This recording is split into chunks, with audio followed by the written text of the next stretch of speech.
Hey there, English learners. Welcome back to Think in English. I'm Sarah, and today we're going to learn super easy English phrases you can use in the kitchen. Whether you're a beginner or just want to improve your daily English, this video is perfect for you. But before we start, don't forget to hit that subscribe button and turn on notifications so you never miss our daily English lessons. Ready to cook up some English skills? Let's get started. Today, we're diving into some super common expressions and vocabulary that native English speakers toss around in the kitchen. Seriously, these phrases are so straightforward and practical, you'll be slipping them into your conversations before you know it. Let's kick things off with basic kitchen commands. Picture this: you're cooking up with friends, and you need a little help. You might hear phrases like, "Can you pass me the salt?" or "Could you hand me that spoon?" These are polite and friendly ways to ask for what you need. It's all about keeping the vibe light and fun in the kitchen, right? So, let's practice together.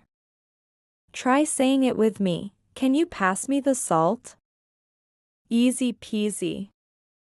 Now, let's get into cooking actions. When you're following a recipe, it's super important to know some key verbs like a chop, slice, dice, and mix. For instance, if a recipe says, chop the onions finely, you know you're in for some serious flavor. And when it says, mix the ingredients well, you're really bringing everything together. These verbs are essential for understanding any recipe in English, and trust me, they'll make you feel like a pro in the kitchen. Here's a fun little scenario for you. Imagine you're whipping up a meal with a buddy. They might pop their head in and ask, "What's cooking?" Now, this doesn't just mean they want to know what's on the stove, it's also a friendly way to check in and ask, "What's going on?" It's one of those food-related expressions that native speakers love to use, and it's a great way to keep the conversation flowing while you're cooking together. Let's talk about some common kitchen measurements, too. In English-speaking countries, you'll hear terms like cup, tablespoon, teaspoon, and pinch. For example, when someone says, "Add a pinch of salt," they're talking about just a tiny amount that you can grab between your fingers. It's a simple yet crucial concept that helps you get your measurements just right. Now, here's a little dialogue you might overhear in the kitchen. "Hey, how's the pasta coming along?" "It's almost ready. Just needs a few more minutes." "Perfect. Should I set the table?" "Yes, please. Could you grab the plates?" This kind of exchange is super common and really helps create a friendly cooking atmosphere.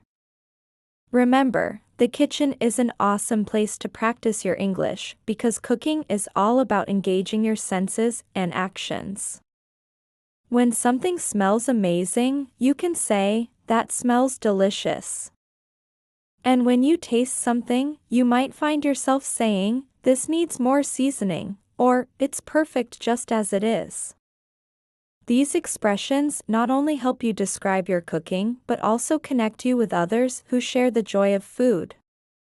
Here's a quick tip that I think you'll find super helpful. Try changing your phone's language to English and look up recipes in English. It's a fantastic way to immerse yourself in the language while practicing these new words and phrases every day. Plus, you'll be learning while you cook, which is just the best combo ever. Now, let's quickly review what we've covered today.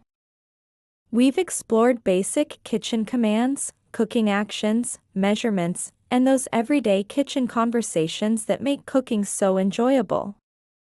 The best way to learn is by putting these phrases into practice, so I challenge you to use them the next time you're cooking at home. Before you dash off, Here's your English challenge for today. Use at least 3 of these new expressions in your next cooking session. And don't forget to share your experience in the comments below. I can't wait to hear how it went. Thanks a million for learning with me today. If you found this lesson helpful, please give this video a big thumbs up. And don't forget to subscribe for more daily English lessons. Hit that notification bell to join our awesome community of English learners. I'll see you in our next lesson, where we'll explore even more everyday English situations. Keep practicing, stay positive, and remember, learning English is a journey we're taking together. Bye! For now.